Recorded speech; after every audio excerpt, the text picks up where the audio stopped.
All right, welcome and thanks for joining for the examples video. I know you don't have to be here, so I appreciate it. We'll try and get through your time as quickly as we can. So, graph of function f is shown. I'm all the way at the beginning of the packet, second page. Again, I'll jump around, pause if needed. Use the picture of f to determine the domain. So when we're talking about domain, we're talking about what x values work for this function. So anywhere where this curve exists, means that that x value works. So going all the way to the left, at -3, there's no curve. At -2, no curve. At -1, I have this filled in circle, meaning that the function does exist there. So it's starting at x being -1. Because it's included, because that is part of my domain, I put a bracket and -1. Remember that that bracket means that this is included. And then you sort of write these like coordinates, but you're not going to write -1, -5. We don't care about the y value.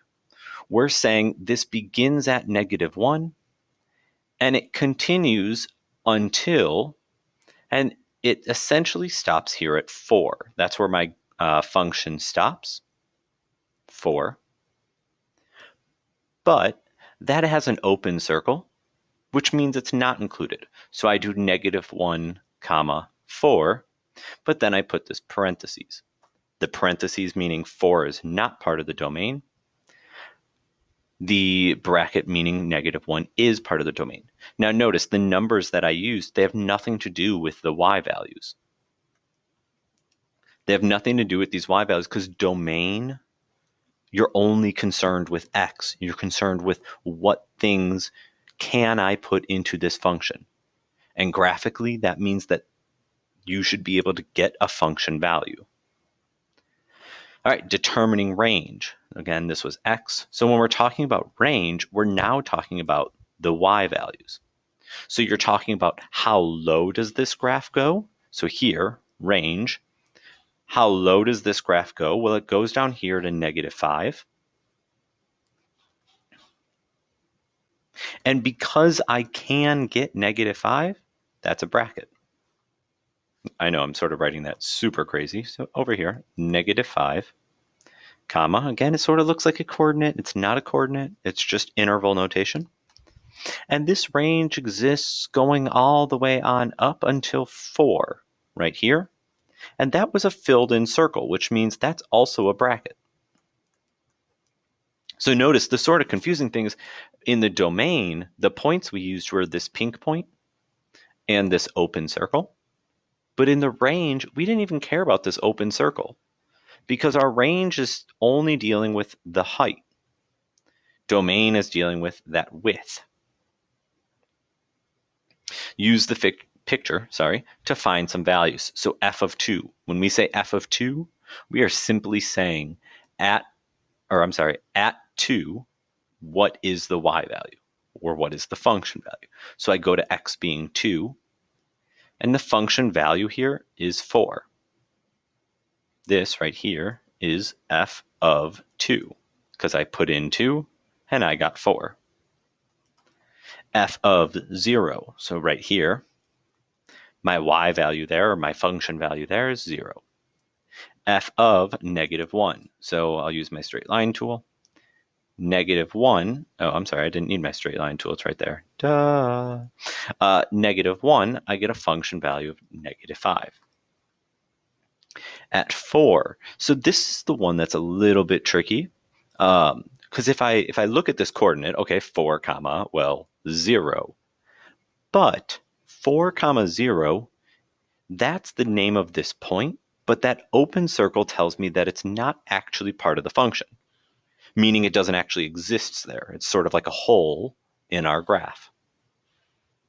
So f of 4, it just simply does not exist. Again, the coordinate 4, 0 is still labeled because it's the end point of this curve or of this function, but it's labeled with an open circle, noting that it is not part of the domain, so it doesn't exist.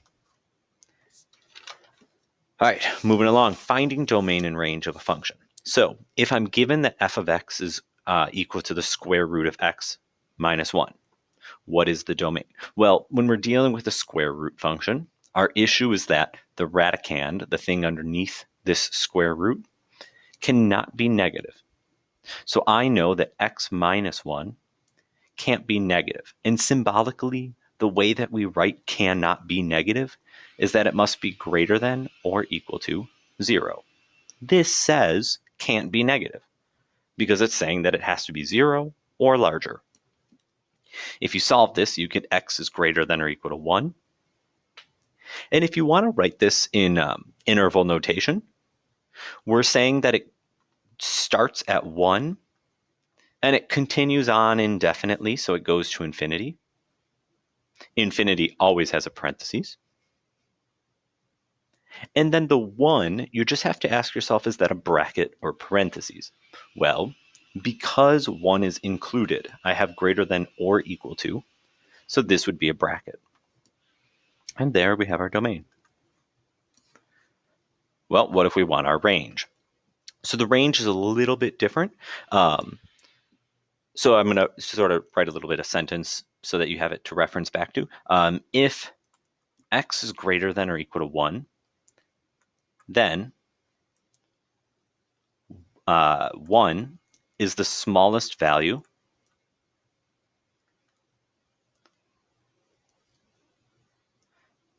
that can be substituted in. I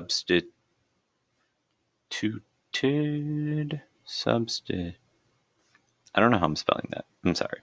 Substituted in. So, and it might help you sort of just to think about, and I am not graphing square root x minus 1. I am just thinking about a square root function looks like that. Okay, that is not square root x minus 1 by any means, but that is what a square root function looks like. How does that help me? Well, what I know is that this endpoint, whatever it is the minimum value, and it never goes below that.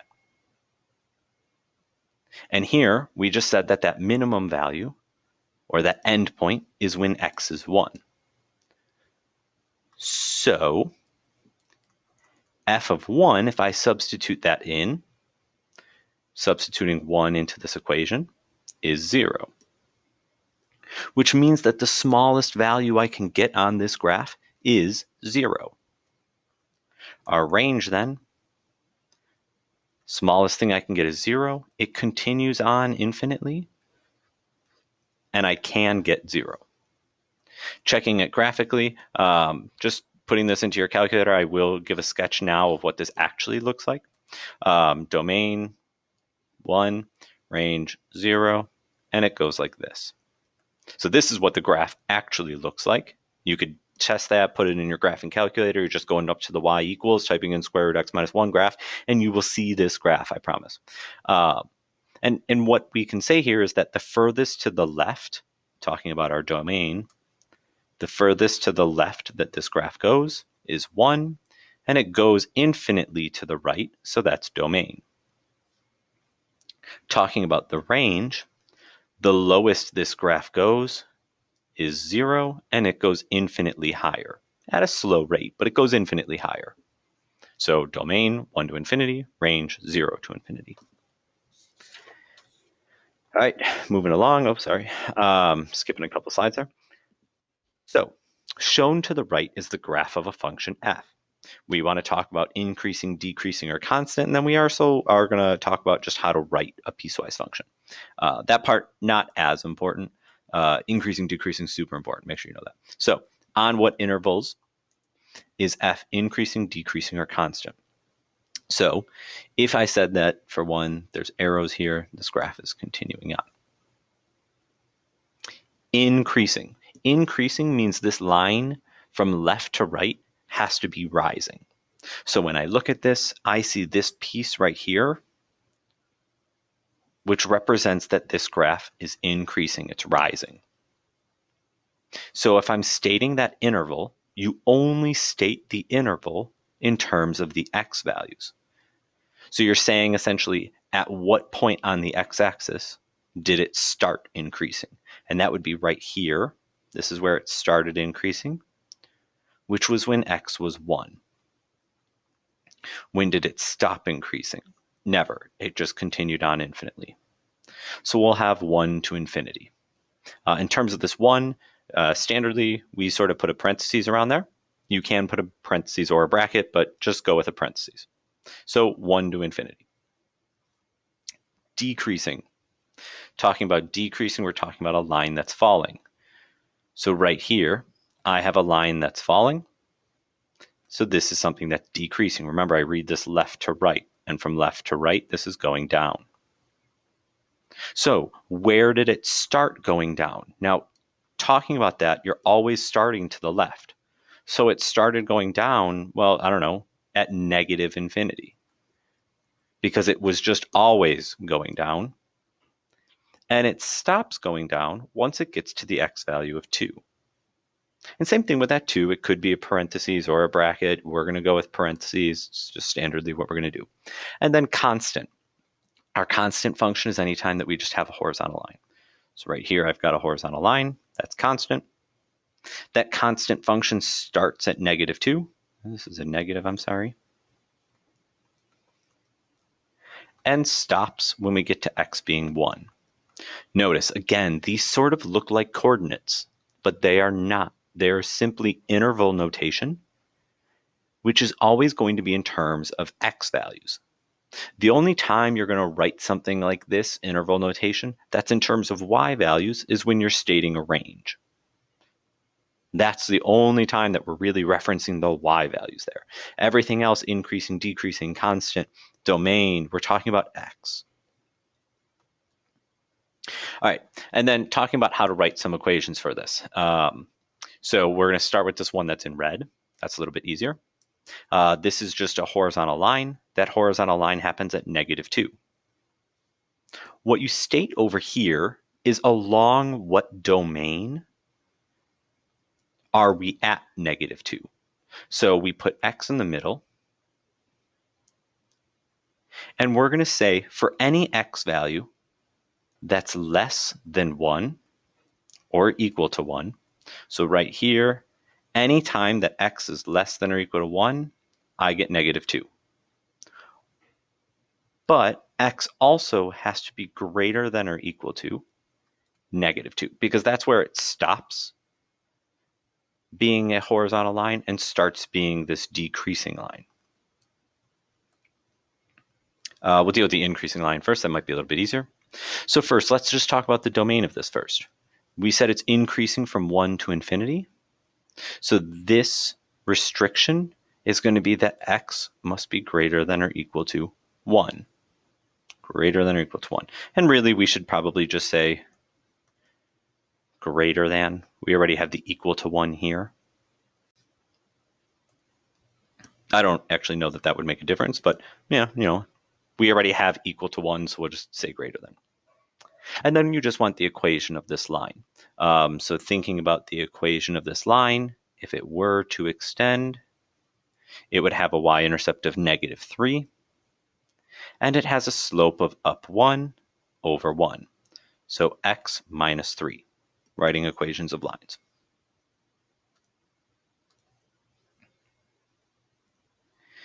In last, in blue, again, talking about our domain, the domain for this is that this blue line exists only when x is less than negative 2. And same thing, you can extend this line. You could use what we did in section 1.1 to pick 2 points on this line and write the equation going through them, or you can just trust me that it's negative 2x minus 6. I would prefer you trust me. All right, moving around. Shown to the right is a graph of the function f of x equals x cubed minus 3x. On what intervals is f increasing, decreasing, and or constant? So first, let's deal with the elephant in the room. There is no horizontal line at all throughout this graph, which means that it's never constant. What we do have is some increasing and decreasing throughout here. So starting all the way here at the left, When this graph begins at negative infinity, because it's just extending on infinitely, it's rising and rising and rising and rising and rising and rising and rising until it gets here. At that point, it takes a turn. That point is -1. And all of right here, I said that I was rising, so that's increasing from negative infinity up until -1. After that, this graph starts falling and falling and falling and falling and falling and falling and falling and falling and falling until right here, where it again takes a turn. So this is decreasing because I said it's falling. Where did it start decreasing? Not at 2. That is a y value. I care about the x value. It started decreasing at -1, and it stopped decreasing at +1.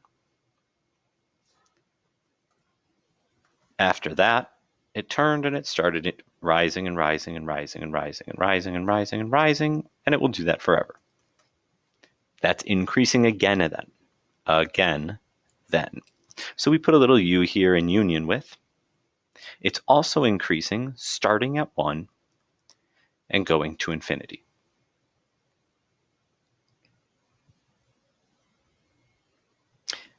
Again,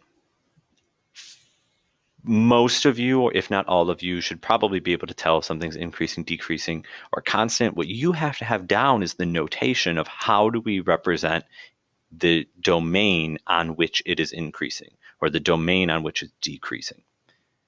Because this is going to be our standard way of stating that.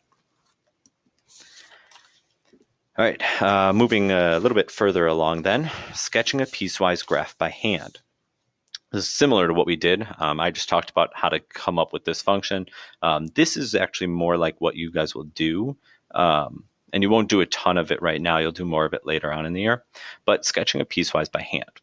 We're going to draw a little axis here. And what I'm going to do first is this top function, which I'm going to do in blue. So first, this function only exists to the right of 1. So here's 1. This graph will only exist to the right of this. And the graph can be given by, or the curve or the function can be given by, x plus 2. Now you have a couple different ways that you can do this. First, you can just graph this. So x plus 2 means I'd be starting at 2. And I'd be going up 1 over 1, up 1 over 1. And I'd draw a line through all of that. I probably should have told you not to do what I'm doing right now, but you can. It's fine. You're going to get yelled. You're going to yell at me because you're going to have to erase now. So the problem here is that this graph only exists to the right of 1. So what we'd have to go do then is take this piece of it and erase it. You can use this, however, as a guide. Draw out your graph and then get rid of the piece that you don't need. It's not generally the way I'd do this, but it is an option. What I usually do is take this restriction, 1, and substitute it in to get that end point. So if I substitute 1 in, I get 3. That means 1, 3 is where this graph begins. And because 1 is not included, I'll put an open circle there. So 1, 3 is my end point. It's sort of like the edge or the end of one side of this function. Then I could use the slope. So my slope is up 1 over 1, up 1 over 1. And now just draw my line going through here. That was a closed point. Sorry, it wasn't open. It extends on infinitely because it exists all the way to the right. Next, which I'll do in pink, the graph that exists to the left and including 1. I'm going to do it this same way where if I substitute in 1, I get 3 again. This does not often happen. It can. It's not a big deal that it does, but get used to the fact that it doesn't have to. Those don't have to be the same. So 1, 3, in this case, it's including 1 in our domain, so we can just fill in this circle. So now it's a closed circle. But this graph has a different slope. The slope here now is a -2. So some of you might be thinking, okay, I'll go down, do not write this. I'll go down 2 and over 1, and then draw a line. The problem here is that this graph does not exist to the right of 1. It only exists to the left of 1. So instead of going down 2, right 1, I'll just go up 2, left 1. It gives me that same line, but it gives me it in the restriction that I need. There, piecewise function. Again, we won't do a ton of it. We'll do a little bit of it. Then we'll come back in chapter 11 and do a ton of it. It'll be fun. All right, next, even and odd. So just 2 slides left talking about even and odd functions. Is f of x even, odd, or neither? Remember that that is a possibility. When I'm testing even, odd, or neither, what I'm doing is putting in -x for x. So I'm going to replace x here with a -x, and then simplify. -x squared, well, a negative squared just gives me a positive, so this is x squared minus 4. So since f of x is equal to f of -x, notice here I got the same thing. The function is even. Graphically, what we're thinking is that this should be symmetric over the y-axis. And if you wanted to, if you wanted to go and graph this, x squared minus 4 is simply a parabola with a vertex at 0, -4. It's a terrible line. That's still a terrible line. So here I have my parabola. And if I was a better artist, you would see that this is symmetric right over the y-axis, meaning I can flip it over and it would match perfectly. So that's something with even functions. Now let's do one more example. Is g of x even, odd, or neither? Again, I'm replacing x with -x. I have to make sure that I replace all of the x's. So don't just do the first one. Don't just do the one that's just x. You're doing every x.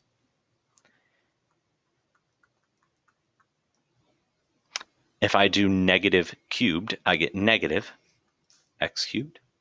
And the negative gives me a positive. So since g of -x is equal to the negative of g of x. Again, if I'm comparing these two functions, they are exact opposites, meaning the absolute value, or like the numeric values, haven't exactly changed. It's still x cubed and x, but the signs have all changed. Positive went to negative, negative went to positive. If just one of these changed, it would be a case where you have neither. But since g of -x is equal to negative g of x, the function is odd.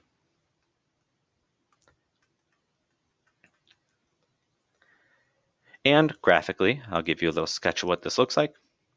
Once I find my tool, there we go. So x cubed minus x is going to look like this. Again, you know, wiggle room with my terrible art. I might be able to fix it. Not important if I can't. Okay, so that's a little bit better. This shows symmetry about the origin. And the way that I like to personally think about symmetry around the origin is to think of this as being a rotation. Like, I don't know, 180 degrees, I guess that is. 90, 180, I think. But it's a rotation that's going around this origin to make sure that these two graphs would match up on top of each other. And they would. That shows that it's odd. All right. Feel free to get started working on the homework. If you have questions from the examples, same thing as always, just jot them down over on the side. Make sure that you come in, ask questions, get some clarification if something wasn't clear, and feel free to go back, skip around, watch things more if you need to.